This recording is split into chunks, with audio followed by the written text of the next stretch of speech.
Here we will write a program to print sum of list elements using recursion.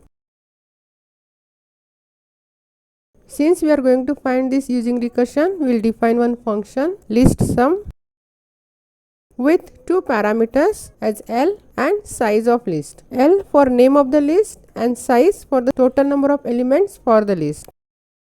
Then we will check if size equal to 0, we will return 0.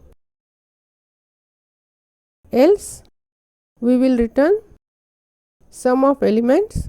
So L of size minus 1 plus we will call the function list sum with L comma size minus 1.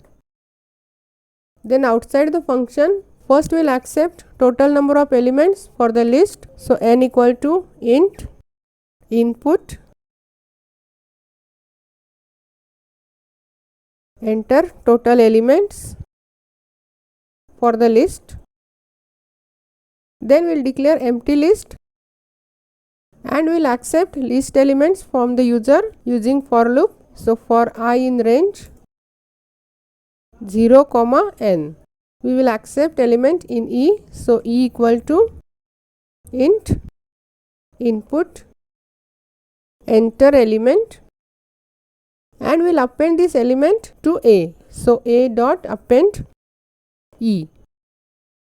Then first we will print the list element.